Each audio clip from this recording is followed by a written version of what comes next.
नमस्ते बच्चों, आज हम बहुत दिनों के बाद अपने इस वीडियो क्लास में मिल रहे हैं। तो आज हम व्याकरण के ही एक भाग को पढ़ेंगे जिसे वर्तनी कहा जाता है। जैसा कि हम जानते हैं कि हर भाषा में शब्दों को एक या अधिक व्यंजनों, स्वरों आदि के द्वारा विशेष क्रम से लिखा जाता है।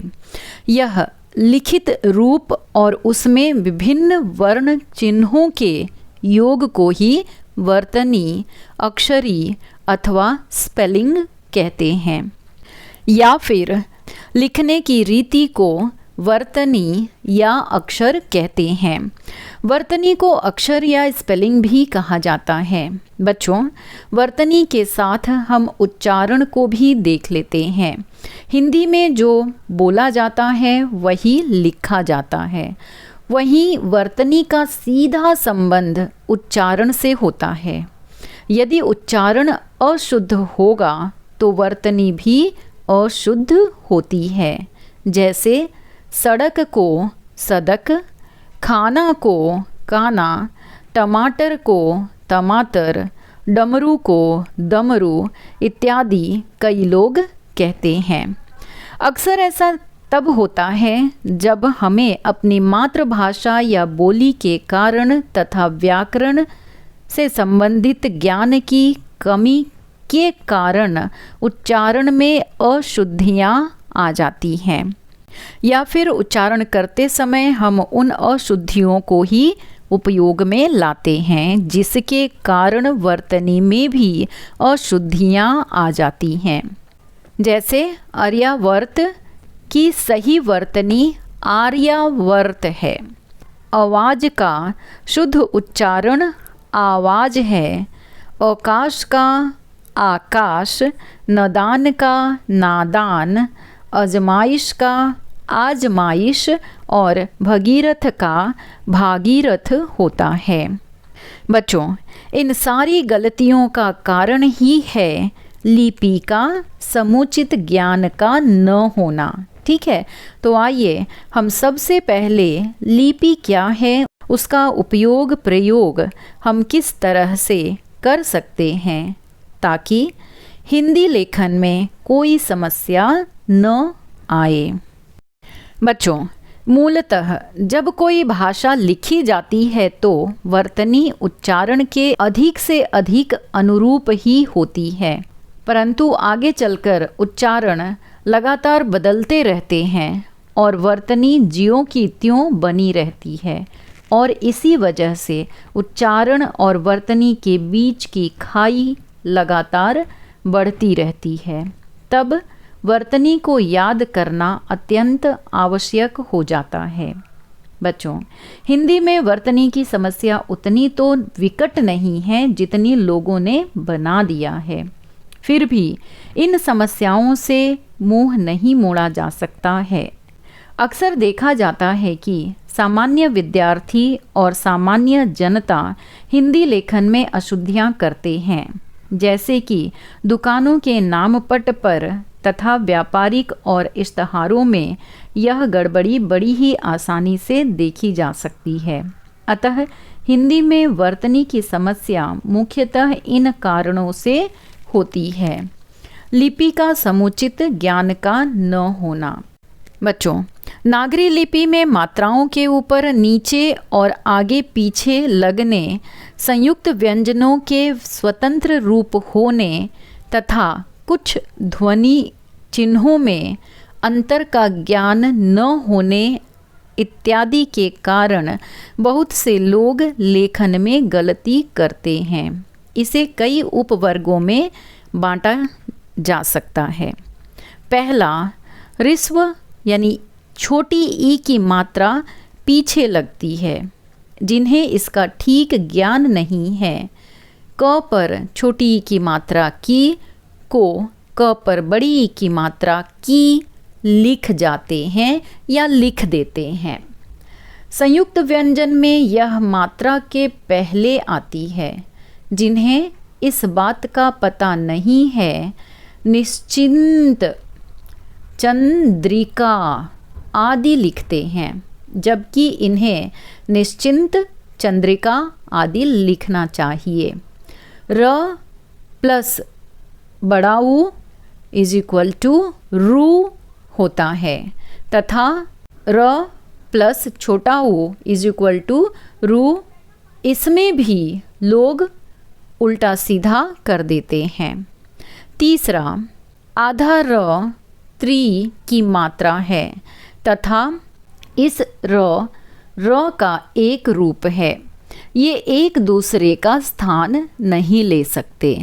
कृपा को कृपा या कृष्ण को कृष्ण लिखना अशुद्ध है अथवा ब्रज को ब्रिज लिखना अशुद्ध है, अर्थात छोटा री तथा इस र में अंतर करना चाहिए।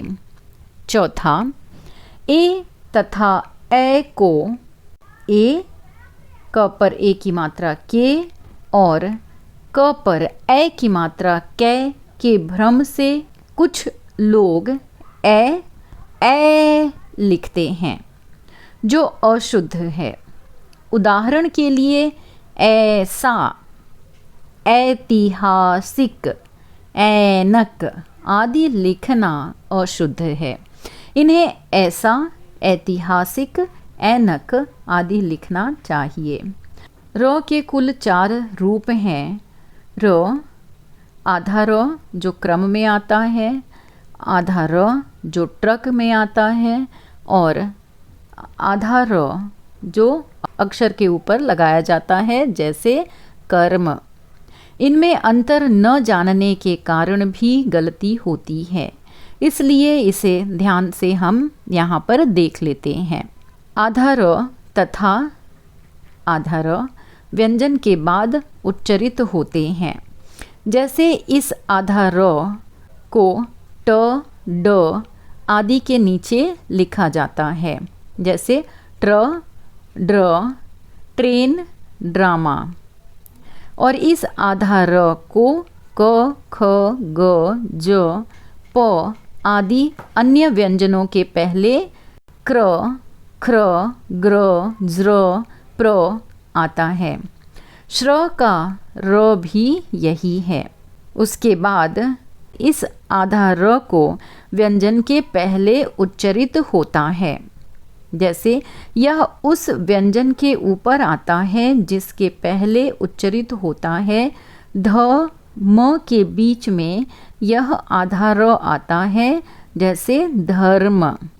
फ और क के बीच में ये र उच्चरित होता है, जैसे फर्क, शर्त, सर्द, अर्क इत्यादि।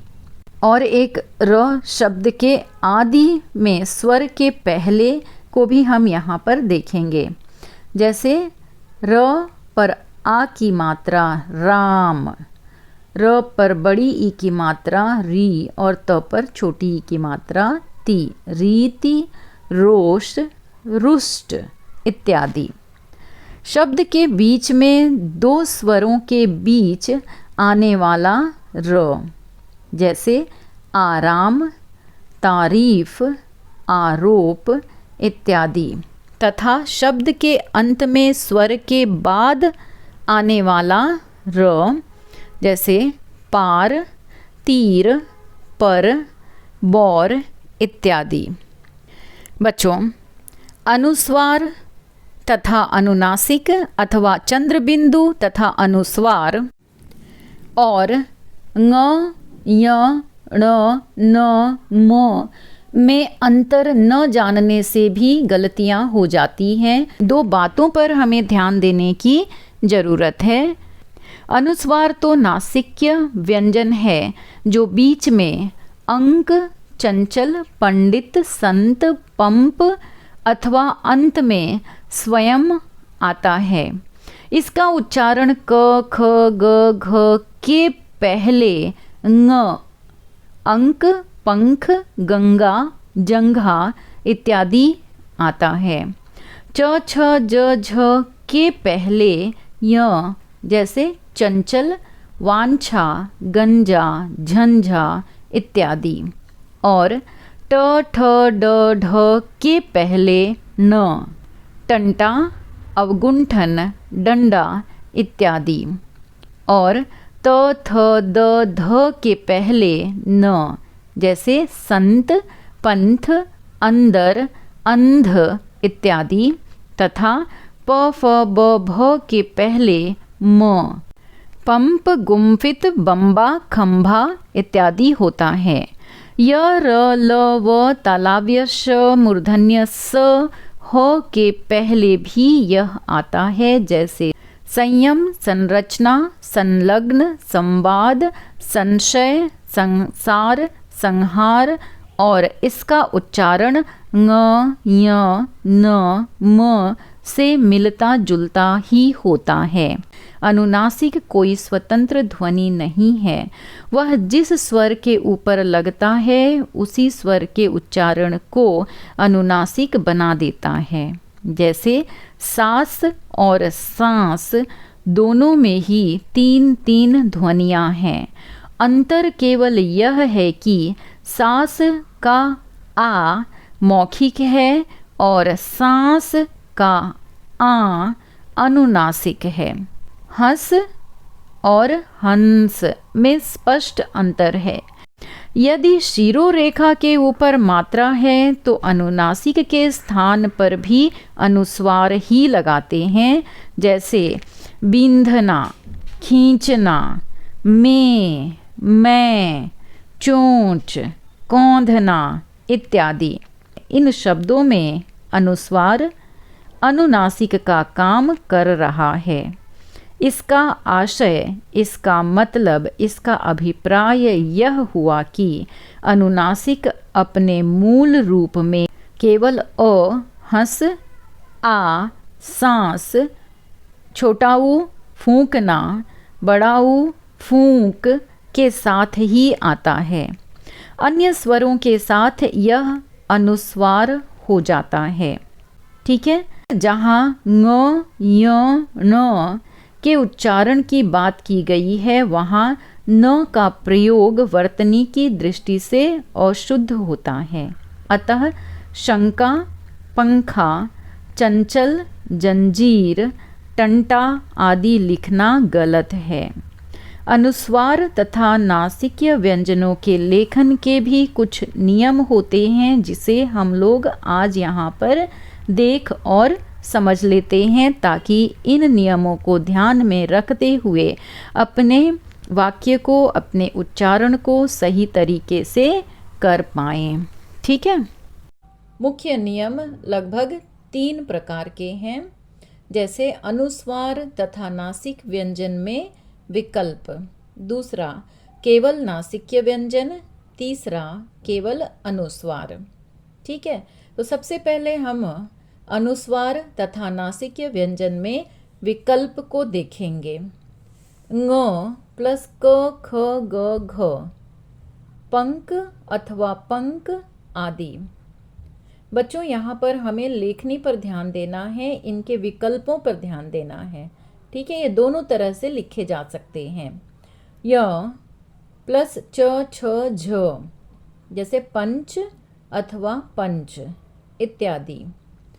ण ट, ठ, ड, ढ, पंडित अथवा पंडित आदि। ठीक है।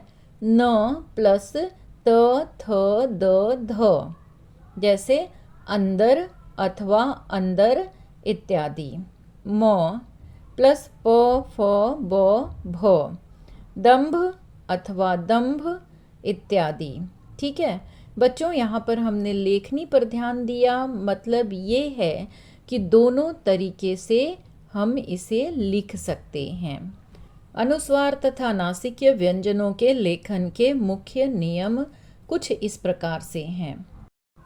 ण यदि लगता है तो उसका अक्षुण होता है, प्लस य है तो पुण्य है, प्लस व है तो कण्व है। ठीक है। अब न के व्यंजन को भी हम देखेंगे, जैसे कि प्लस न अन्न, म जन्म, य के पहले अन्याय, व के पहले अनुस्वार अन्वेषण। ठीक है।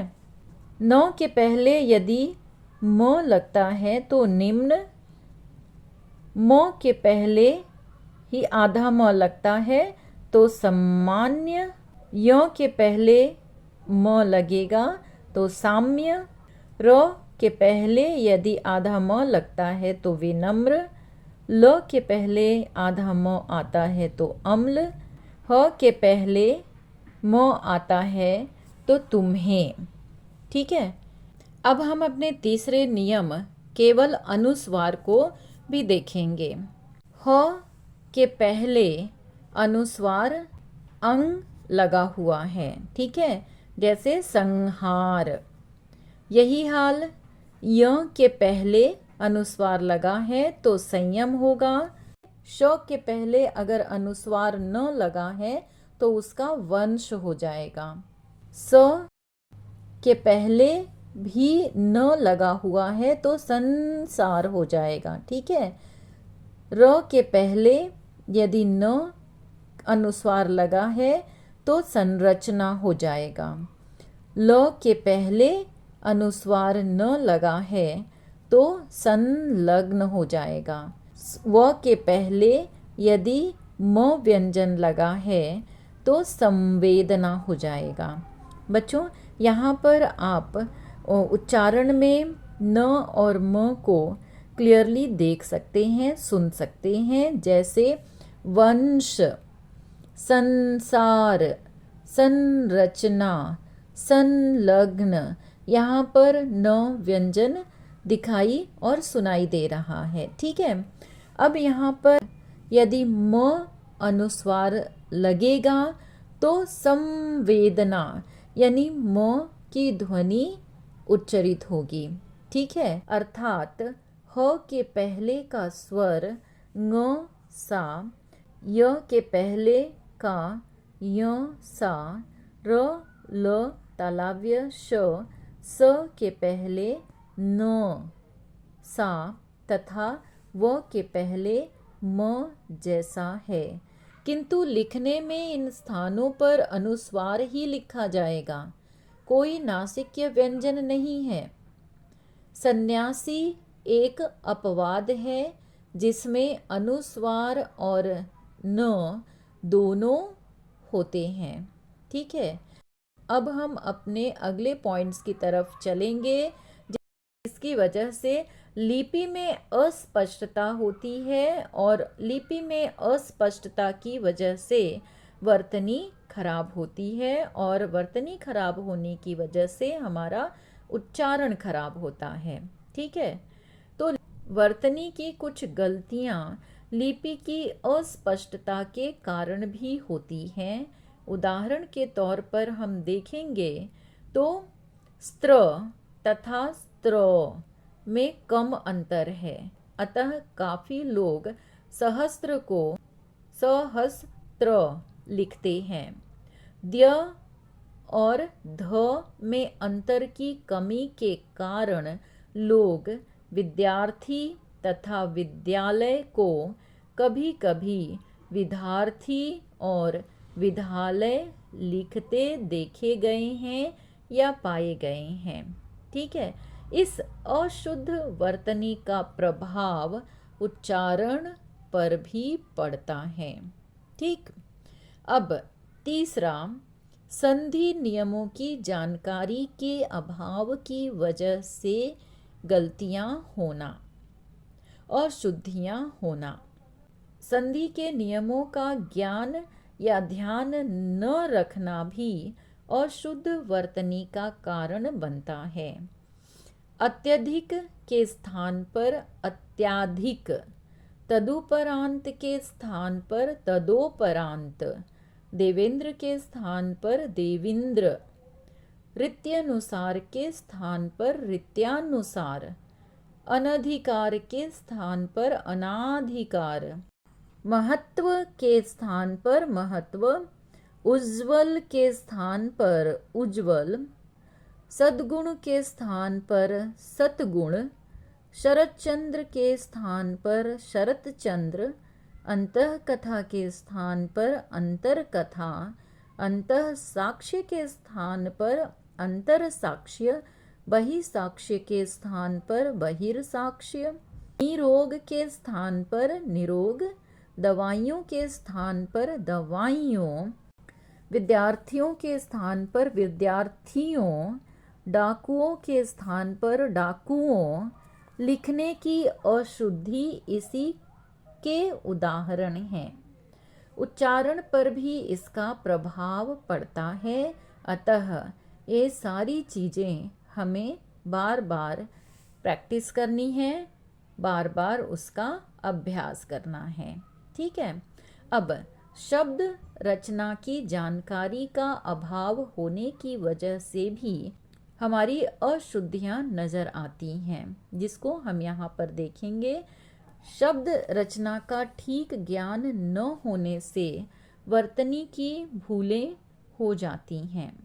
उदाहरण के लिए इक प्रत्यय लगने पर पहले अक्षर में अ का आ, समाज सामाजिक, अध्यात्म आध्यात्मिक, शरीर शारीरिक, छोटी ई का ए, जैसे विदेश का वैदेशिक, इतिहास का ऐतिहासिक, दिन का दैनिक, बड़ी ई का ए, नीति का नैतिक, छोटा ऊ का औ, पुराण पौराणिक, बड़ा ऊ का औ, भूगोल भौगोलिक, मूल मौलिक, ए का ए, वेद वैदिक, सेना का सैनिक, ओ का ओ, लोक का लौकिक हो जाएगा। बच्चों, प्रत्यय पढ़ते समय हम लोगों ने इन सारी चीज़ों को पढ़ा है, समझा है, अतः इसमें अशुद्धियाँ नहीं होनी चाहिए। फिर भी बहुत सारे लोगों से इनकी अशुद्धियाँ हो जाती हैं। इस नियम का ध्यान न रखने वाले अक्सर साप्ताहिक, सामाजिक, वैदिक, लौकिक, ऐतिहासिक जैसे शब्द लिखने की अशुद्धियाँ कर जाते हैं, जिसका सीधा प्रभाव उच्चारण पर भी पड़ता है। ठीक है। श्रमिक, क्रमिक आदि कुछ शब्द अपवाद हैं। बच्चों, वर्तमान समय में हम बड़ा ही शॉर्टकट चल रहे हैं, इसलिए हम भाषा को भी शॉर्टकट लिखते हैं, बोलते हैं और दूसरों से भी यही उम्मीद करते हैं। तो वर्तमान समय में जिस भाषा को हम पढ़ते हैं, सुनते हैं, बोलते हैं, समझते हैं, उसका प्रभाव भी हमारी लिखित भाषा पर पड़ता है और उसका उच्चारण भी हमारी लिखित भाषा पर पड़ता है। जैसे आज का हिंदी उच्चारण परंपरागत वर्तनी से बहुत बदल गया है, ये तो हम सभी जानते हैं। इसका परिणाम यह होता है कि उच्चारण के अनुसार लिखने पर भी वर्तनी की अशुद्धि हो जाती है। साहित्यिक के स्थान पर साहित्यिक, कर्ता के स्थान पर कर्ता, सकता के स्थान पर सकता, चलना के स्थान पर चलना, कृतज्ञ के स्थान पर कृतज्ञ, कृपा के स्थान पर कृपा, ज्ञान के स्थान पर ज्ञान, प्रायः के स्थान पर प्रायः, दोष के स्थान पर दोष, ऋण के स्थान पर ऋण आदि इसी श्रेणी की अशुद्धियाँ हैं और हम उन्हीं अशुद्धियों को बोलते हैं और लिखते भी हैं। पहले ही हमारी बात हो गई है कि जिस तरह की भाषा, जिस तरह का उच्चारण हम बोलते हैं, जिस तरह के शब्द व्यंजन को बोलते हैं, उसी तरह के शब्द व्यंजन को लिखते भी हैं। ठीक है। अशुद्ध उच्चारण का प्रभाव हमारी लेखनी पर पड़ता है, हमारी वर्तनी पर पड़ता है। अनेक प्रकार की भूलें हमसे हो जाती हैं। इसके लिए स्वर और व्यंजनों का उच्चारण हमें सही तरीके से करना चाहिए। प्रसाद का प्रसाद या प्रसाद, नमस्कार का नमस्कार ऐसी ही अशुद्धियाँ हैं। इस वर्ग की अशुद्धियों में व का ब यानी विद्यार्थी का विद्यार्थी, तालव्य श का स, शहर का शहर, ग गरीब का गरीब, ज का ज, ज़रूर का जरूर, फ का फ, फौरन फौरन, औ का आ यानी डॉक्टर का डॉक्टर, क्ष का क्ष, क्षत्रिय वाला क्ष का छ, क्षत्रिय क्षत्रिय, छ का क्ष यानी छात्र का छात्र, छोटी ई का बड़ी ई यानी भक्ति का भक्ति, छोटा ऊ का बड़ा ऊ, वस्तु का वस्तु आदि और भी बहुत सारे ऐसे शब्द हैं जिसका उच्चारण और जिसमें हम मात्राओं की गलतियां करते हैं। ठीक है बच्चों, हमने अपने इस वीडियो क्लास में वर्तनी की अशुद्धियों को देखा, समझा और समझने के बाद हमें ये पता चला कि स्वर और व्यंजन के बिना हमारा कोई भी उच्चारण या लिखावट सही नहीं है। इस तरह की ऐसी कई गलतियां हम करते हैं जो हमें समझ में भी नहीं आता है कि ये गलत है। तो चलिए हम अपने इस वीडियो क्लास को यहीं पर समाप्त करते हैं। तब तक के लिए आप स्वर, व्यंजन और मात्रा की प्रैक्टिस करते रहिए। जय हिंद, जय हिंदी। मेरे द्वारा पाठ्य पुस्तक के किसी और पाठ का वीडियो देखना या सुनना चाहते हैं तो मेरे इस चैनल को सब्सक्राइब कर दीजिएगा और बेल आइकन पर भी क्लिक कर दीजिएगा ताकि आपको नोटिफिकेशन मिल सके और आप इसका उचित लाभ प्राप्त कर सकें। धन्यवाद।